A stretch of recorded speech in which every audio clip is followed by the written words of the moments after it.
大家好，我是面具人呀。今天面具人的心很慌呀，为啥呀？哎呀，因为币安今天的钱无法提现了，也登录不上去了，出大事了，币安的钱提不出来了。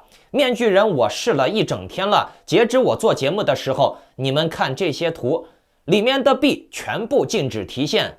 那观众朋友们，你们知道这意味着什么不？这就意味着你们存在币安里面的钱全部都要没有了，完蛋了，钱全部都没有了，出大事了。当然了，这是最坏的情况啊。那么币安作为全球排名前茅的交易所，里面的客户这么的多，真要是禁止提现了的话，会引发社会动荡的。但是呢，今天币安确实是一整天都不让提现的呀。给出的理由呢是维护系统升级之类的标准答复，嘿嘿，当然了，他也只能这么回答。但是面具人我呢也整理出来了一些个人的见解，那这个咱们在节目的后半段再说。还有一个重磅消息，就是大陆拟定要收个人货币税了，而且还有一个重磅消息，就是在大陆呀，以后不生孩子就没有养老金了，没有社保，没有各种福利了。好了，在节目的最后呀，我还要再来说一下，比特币究竟该不该空下去啊？OK， 节目开始之前呢，别忘了转发面具人今天的节目到3个平台以上，比如 Twitter 呀、Facebook、Discord 之类的啊。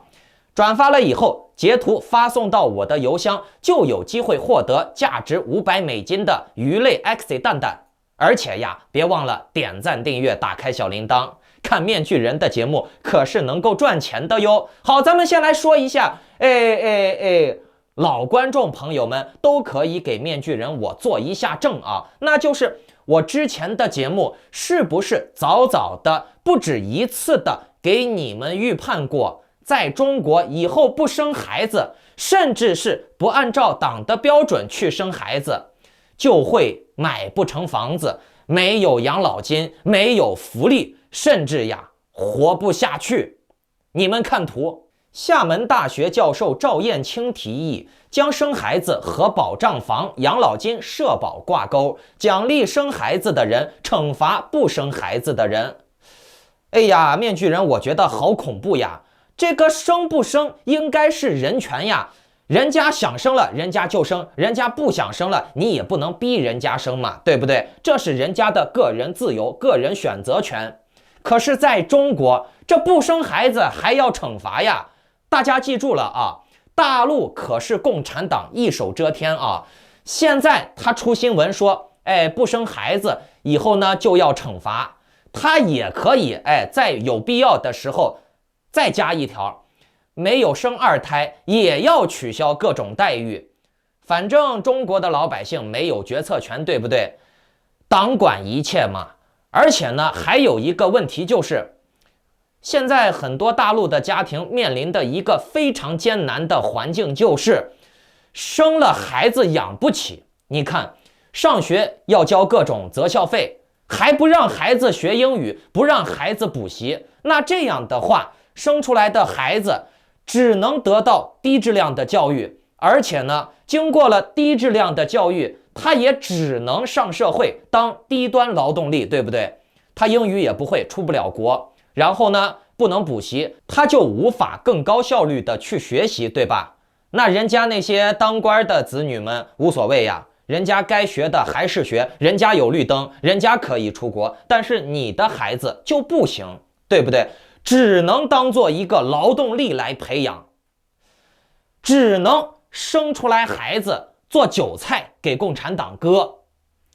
所以说很多中国人现在啊，他虽然嘴上甚至有些人心里面啊是真的爱共产党，但是呢，他的生物本能却驱使着他潜意识的告诉他呀，这个孩子生不了，生了也养不起，压力太大，受不了。所以呢，你看中国大陆现在离婚率高，生育率低，新生儿少，对不对？因为生孩子干啥嘛？养不起，就算养得起，勉勉强强的把这个孩子一把屎一把尿的喂大了，他也只能当个苦力呀。在中国，你们可以看一看啊，为什么很多中国父母他们望子成龙、望女成凤，对吧？对自己的孩子非常严格，要求你，要好好学习，听老师话，考试考个好成绩。为啥？因为在中国啊，这个高考上大学，几乎就是底层人向上爬的唯一通道了。这个有文化，几乎就是底层人唯一改变自己命运的希望了。相当于，你的孩子会英语了以后，是不是有机会能出国？出了国以后，在国外上班的待遇就是比国内好，是吧？或者说，你学到了这些高端的技术、高端的知识，你也能到这些高科产业、高科公司里面去上班，拿的工资也不少。所以说，为什么很多人他望女成凤、望子成龙，逼他去学习？可是目前来看呀，共产党连这个机会也不想给你们了啊！不仅如此啊，你也不能少给共产党生劳动力，你还是要生，但是呢，你不能让你的孩子去跟那些红色贵族的子女、当官的子女去竞争有限的知识转换资源，明白了没？你的孩子只能当苦力去挖矿，去搬砖，去种地，来生产劳动力给这些轻松动脑，或者是当个明星唱歌跳舞就能赚钱的那些红色贵族的子女，懂了吧？我们来看一下啊，现在中国人面临的情况就是这样，生了孩子以后，孩子要做苦力，而且呢，自己的钱也要没有。你看大陆现在啊，要收个人货币税了。什么是个人货币税呀？大家看图，上面写的征收对象就是个人货币财产，就是说货币，听懂了没？不管是比特币、加密货币，还是人民币、美元、澳币啊、日元，这个征收范围非常的大。具体有多大啊？我给你们念来听听，包含了居民银行储蓄存款、居民持有现金、居民储备黄金、居民银行储蓄存款就包括了，看还有细分啊，居民银行定期储蓄存款和居民银行活期储蓄存款，以及非金融机构存款。也就是说，不管你的钱是存活期还是定期，还是存在什么基金、保险公司、股票里面啊，总之呢，只要是钱，全部都要交这个货币税。然后你看啊，党已经给你想好了，把这个非金融机构存款也给你细分出来了，指的就是居民在支付宝、微信、唯品会、拼多多等各类存款啊，当然了，也包括那些什么基金呀、股票呀、保险，对不对？党还给你细分了，居民持有现金就包括个人持有现金超过1万元以上的部分。我的妈呀，超过1万元以上的部分全部都要算税哦。然后呢，黄金呀，这个理财黄金呀，个人家庭储备黄金呀，现货黄金也都得交。包括你什么结婚的黄金首饰呀、金手镯呀、金项链呀，这些都是要交货币税的，这些是党的财产，听懂了没？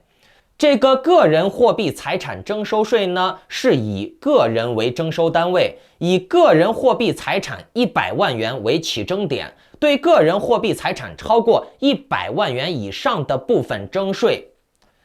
100万，这中间面具人我不知道啊，这里面含不含房产啊？如果含房产的话，那么大部分人都是逃不掉的。而且这个文章中啊还有伏笔，党玩这个文字游戏可是溜得很啊！这文章中已经说到了现金超过1万元以上的部分，已经说到了黄金各种各样的存款啊。如果有必要的话，共产党可以随时调低这个尺度，听懂了没？你们没有决策权啊。那么这个政策总体呢就可以总结为一句话，那就是只要你有资产，那你就要被交税，交多少起征点，反正不是你说的算。如果红色贵族缺钱了，随时就可以割你的韭菜。好，现在来说大事儿啊，那就是币安禁止提现的事儿啊。今天早上币安甚至都登录不上去，就算你勉强登录上去了，也啥也显示不出来。币安给出的理由呢，是因为系统升级、服务器维护之类的话。当然了，除了这种借口，别的原因他也肯定是不能说出口的呀，对不对？面具人，我可以分析出几种可能呀，你们来听一听再理播。像币安这种交易所之类的啊，都是委托型的，他们是对你的钱有控制权的，他们是可以决定封不封你的号，他们是可以决定让不让你提钱的。那么目前来看呢，币安提不了现，币安不让提现的可能性有很多。第一呢，真的是系统维护了，不管你们信不信啊。第二呢，这个原因就比较恐怖了啊，这个原因就比较吓人了啊。当然了，这种可能性也是不小的哟，因为他需要给自己一些时间来让自己周转，所以呢，他就必须关闭服务器，不让大家提现，因为他要在这个时间内占用这些资金。以上两种原因无论如何反映出来了一个非常重要的本质，那就是交易所的风险隐患是非常大的。交易所说把你的钱黑了，就能把你的钱黑了。虽然说大的范围他不敢，可是呢，小范围内他还是敢的。比如封了你的号，不让你提现，你还能跨国和他打官司告他去吗？很难吧？你说这钱少了划不来打官司，这钱多了又耽误事儿，一下子几百万没了啊！你不干事儿了，你说这可怕不可怕？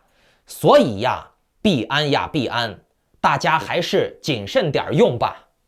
OK， 我们再来看一下币圈的行情啊。比特币今天是不是正如面先知昨天所料？我昨天的节目已经非常精准的说过了吧？是不是？观众朋友们可以给我留言作证啊！不信的，你们可以翻一下昨天的节目。我当时说的是，近期的行情总体就是退一进二，怎么样？准不准？退一步进两步。昨天比特币有略微的下调，就是为了迎接更大幅度的上涨，对不对？这样呢，才能重铸市场信心，让这些散户啊觉得牛市要来了，赶紧梭哈，懂了没？这样他们才能吸筹。